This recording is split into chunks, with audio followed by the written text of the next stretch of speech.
SLBC టన్నెల్లో rescue operation కొనసాగుతోంది. 8 మంది కార్మికుల ఆచూకీ ఇంకా లభ్యం కాలేదు. మెరైన్ కమాండ్ ఫోర్స్ ఆధ్వర్యంలో రెస్క్యూ జరుగుతోంది. మంత్రులు, ఉన్నతాధికారులు నిత్యం సమీక్షలు నిర్వహిస్తున్నారు. గత టన్నెల్ ప్రమాదంలో రెస్క్యూ చేసిన నిపుణులను సైతం తీసుకొస్తున్నా ఫలితం కనిపించడం లేదు. టన్నెల్లో 15 అడుగుల మేర బురద నీరు ఉండడంతో నీటిని తొలగించేందుకు ప్రయత్నాలు చేస్తున్నారు.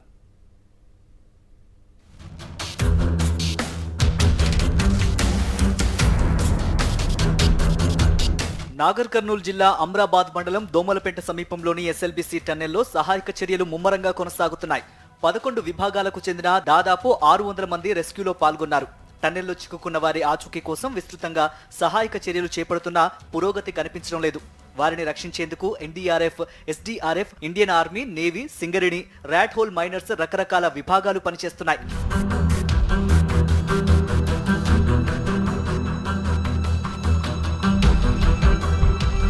మంగళవారం ర్యాట్ హోల్ మైనర్స్ టన్నెల్లో టీబీఎం మిషన్ వరకు వెళ్లి వచ్చారు.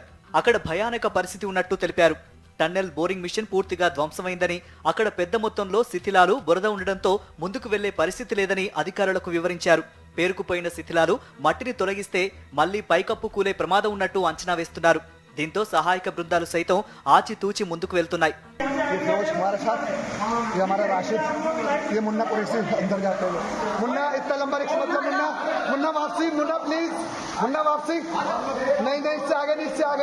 డిప్యూటీ సీఎం మల్లు బట్టి విక్రమార్క, మంత్రులు ఉత్తమ్ కుమార్ రెడ్డి, కోమటిరెడ్డి, జూపల్లి నిత్యం ఉన్నతాధికారులు, కంపెనీ ప్రతినిధులతో సహాయక బృందాల హెడ్స్ తో సమీక్షలు నిర్వహిస్తూ తగు సూచనలు చేస్తున్నారు. బుధవారం బార్డర్ రోడ్ ఆర్గనైజేషన్ బృందం ఢిల్లీ నుంచి వచ్చిన ఆర్మీ అధికారులతో సమావేశమై సహాయక చర్యలపై సమీక్షించారు. ఎస్ఎల్బీసీ ఘటనలో సమగ్ర ప్రణాళికతో ముందుకు వెళ్తున్నామన్నారు. 200 మీటర్ల వరకు బురద పేరుకుపోయిందన్నారు. పూర్తిగా నీటిని తోడేసి బోరింగ్ మిషన్ ను కట్ చేయాలని 2 రోజుల్లో ఆపరేషన్ పూర్తి చేస్తామన్నారు మంత్రి ఉత్తమ్. ఇప్పుడు పూర్తి స్థాయిలో డీవాటరింగ్ చేయడం జరుగుతుంది.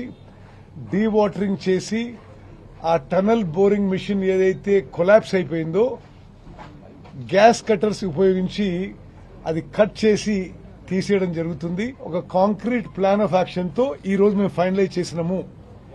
We have made a concrete plan of action that we will go ahead in to the silt now. What is the estimated time, sir, when will they come out? We are hoping that we can complete the whole operation in 2 days.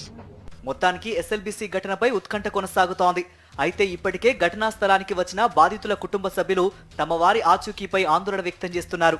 కొందరైతే సహాయక చర్యలపై అసంతృప్తి వ్యక్తం చేస్తున్నట్లు తెలుస్తోంది.